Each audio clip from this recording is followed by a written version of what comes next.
Hi listeners, నా పేరు soya Khan. మరి మీరు వింటున్న ఈ కథ పేరు మాకు అనిపించేదే నిజమా. ఇక స్టోరీలోకి వెళ్తే, నోబుల్ అనే స్కూల్లో 5th క్లాస్ స్టూడెంట్స్ కి సమంత అనే కొత్త టీచర్ మ్యాథ్స్ చెప్పేకై వస్తుంది.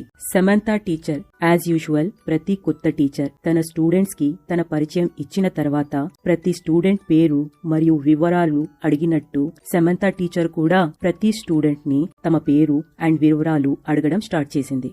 బట్ రోహిత్ అనబడే స్టూడెంట్ వంతు వచ్చేసరికి రోహిత్ లేచి నిలబడతాడే తప్ప సమంత టీచర్ అడిగిన ఏ ప్రశ్నకు సమాధానం ఇవ్వకుండా సైలెంట్ గా ఉంటాడు. వాడి ఏ మాత్రం నీట్నెస్ లేని డ్రెస్సింగ్, అట్లీస్ట్ తలకు క్రాఫ్ కూడా చేసుకోకుండా వచ్చిన అతని కేర్లెస్ అండ్ ఇర్రెస్పాన్సిబుల్ బిహేవియర్ ని చూసి సమంత టీచర్ కి కోపం అండ్ చిరాకు వేస్తుంది. సమంత టీచర్ కి ఈ స్కూల్లో అండ్ క్లాస్ లో ఫస్ట్ డే కాబట్టి చేసేది ఏమీ లేక ఒక చిన్న వార్నింగ్ ఇచ్చి వదిలేస్తుంది. నెక్స్ట్ డే నుంచి చాప్టర్స్ నేర్పించడం మొదలు పెడుతుంది. క్లాస్ లో ప్రతి స్టూడెంట్ టీచర్ నేర్పిస్తున్న లెక్కలను శ్రద్ధగా వింటుంటారు, కేవలం రోహిత్ తప్ప. పైగా సమంత టీచర్ నేర్పించిన లెక్కలపై స్టూడెంట్స్ కి క్వశ్చన్స్ అడిగినా కొందరు రైట్ ఆన్సర్ ఇస్తే మరికొందరు అట్లీస్ట్ రాంగ్ ఆన్సర్ అయినా సరే చెప్పడానికి ట్రై చేసేవాళ్లు. కానీ రోహిత్ తప్ప. రోజులు గడుస్తున్నాయి. ఒకటి తర్వాత మరో చాప్టర్ కంప్లీట్ అవుతుంది. యథావిధిగా స్టూడెంట్స్ సమంత టీచర్ కు రెస్పెక్ట్ ఇవ్వడం, అడిగిన ప్రశ్నలకు సమాధానం ఇవ్వడం జరుగుతుంది.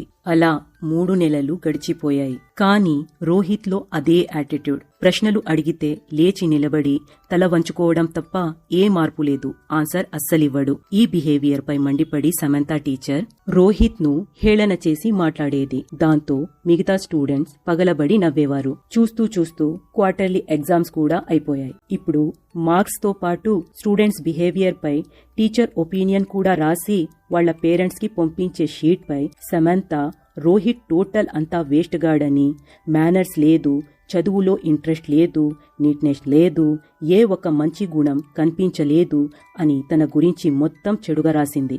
ఆ రిపోర్ట్ షీట్స్ పేరెంట్స్ కి ఇచ్చే ముందు ప్రిన్సిపల్ మేడం దగ్గర యథావిధిగా చెక్కింగ్ కి పోతాయి.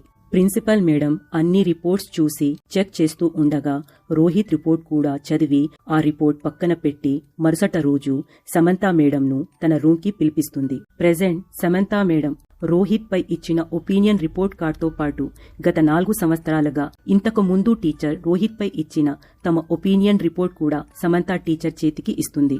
మరి ఇంతకు ముందు 1వ తరగతి నుంచి ఇప్పటిదాకా రోహిత్ పై కురిపించిన ప్రశంసలు మరియు బెస్ట్ స్టూడెంట్ గా తెచ్చుకున్న మార్కులను చూసి సమంత టీచర్ షాక్ అవుతుంది. ఆ తర్వాత ప్రిన్సిపల్ మేడం చెప్తుంది, కొన్ని నెలల క్రితం రోహిత్ మిగతా పిల్లల్లా చాలా యాక్టివ్ గా, హ్యాపీగా చదువుకుంటూ, ఆడుకుంటూ అందరితో ఫ్రెండ్లీగా ఉండేవాడు.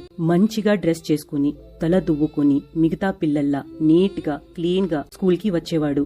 కానీ కొన్ని నెలల క్రితం తన అమ్మ క్యాన్సర్ జబ్బు వలన చనిపోయినప్పటి నుంచి వాడిలో చాలా మార్పులు వచ్చాయి. ఇప్పుడు రోహిత్ ఇంతకు ముందులా లేడు. వాడి హ్యాపీనెస్ అండ్ ఇమోషన్స్ ని అమ్మా అనే లోటు మబ్బులా కమ్మేశాయి. నువ్వు అతని మెంటల్ సిచ్యువేషన్ ని యాటిట్యూడ్ అనుకున్నావు. నీకు ఏమనిపించింది, ఏం కనిపించింది అది మాత్రమే రాశావు.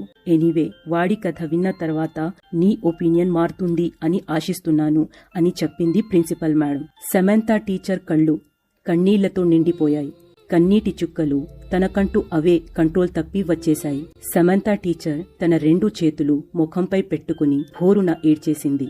తను రోహిత్ పట్ల చేసిన ప్రతి రూడ్నెస్ ఒకటి తర్వాత మరోటి కళ్ల ముందు మెదిలాయి. రోహిత్ ని కొట్టడం, తిట్టడం, మిగతా స్టూడెంట్స్ ముందర హేళన చేసి మాట్లాడడం ప్రతీదీ సమంతకు గుర్తుకు వచ్చాయి. కూర్చున్న చోటే కూర్చొని చాలాసేపు ఏడ్చింది సమంత టీచర్. దెన్ కన్నీళ్లు తన కొంగుతో తుడుచుకుని ఇప్పుడు యాజ్ యూజువల్ మళ్లీ క్లాస్ రూమ్ లో ఇప్పుడు రోహిత్ వైపు చూస్తే రోహిత్ మిగతా స్టూడెంట్స్ కంటే సమంత టీచర్ కళ్ళకి అందంగా, ముద్దుగా అనిపించాడు. యాజ్ యూజువల్ చాప్టర్ కంప్లీట్ అయిన తర్వాత క్వశ్చన్స్ చేయడం మొదలెట్టింది సమంత టీచర్. యథావిధిగా రోహిత్ ను ప్రశ్నించింది. రోహిత్ ఇంతకు ముందులాగే మౌనంగా ఉన్నాడే తప్ప ఆన్సర్ ఇవ్వలేదు. మరి ఈసారి సమంత టీచర్ రోహిత్ దగ్గరకు వెళ్ళింది. ఆ ప్రశ్నకు తనే సమాధానం ఇచ్చింది అండ్ స్టూడెంట్స్ తో చెప్పింది, రోహిత్ ఇచ్చిన రైట్ ఆన్సర్ కి క్లాప్స్ కొట్టండి అని. సమంత టీచర్ ఈ బిహేవియర్ పై రోహిత్ చాలా షాక్ అయ్యాడు. దెన్ ప్రతిరోజు ఇలాగే రోహిత్ ను ప్రశ్నించడం, ఆ తర్వాత వాడి దగ్గరకు వెళ్లి ఆ ప్రశ్నకు తనే సమాధానం ఇవ్వడం చేసేది సమంత టీచర్. దాంతో పాటు ప్రతి మంచి విషయం చెప్పేటప్పుడు రోహిత్ ఎగ్జాంపుల్ అని, ఏ స్టోరీ చెప్పినా ఆ స్టోరీలో హీరో క్యారెక్టర్ రోహిత్ అని చెప్పేది సమంత టీచర్. ఇలాగే చూస్తూ చూస్తూ మరికొన్ని నెలలు గడిచిపోయాయి. 5th క్లాస్ సంవత్సరం పూర్తి అయిపోయింది. యాన్యువల్ డే వచ్చేసింది. ప్రతి స్టూడెంట్ టీచర్స్ కు ఇచ్చేకై గిఫ్ట్స్ తెచ్చారు. కానీ రోహిత్ మాత్రం పాత స్వెటర్ యాజ్ ఏ గిఫ్ట్ గా సమంత టీచర్ కి ఇచ్చాడు. ఇది చూసిన మిగతా స్టూడెంట్ షాక్ అయ్యారు అండ్ మాట్లాడుకోవడం మొదలుపెట్టారు. ఎవరైనా తక్కువ ఖరీదైనా గాని గిఫ్ట్ అంటే కొత్తది ఇవ్వాలి కదా. ఇలా వాడేసిన స్వెటర్ ఇచ్చి రోహిత్ సమంత టీచర్ ను అవమానించి కోపం తెప్పించాడు.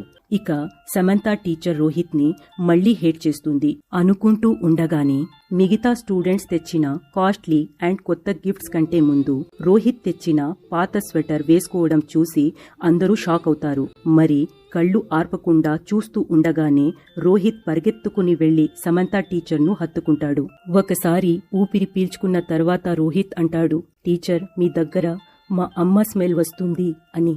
ఈ మాటకి సమంత టీచర్ రోహిత్ నుదుట ముద్దు పెట్టే ఈ దృశ్యం ఎవరికీ అర్థం కాలేదు, కేవలం రోహిత్ అండ్ సమంత టీచర్ కి తప్ప.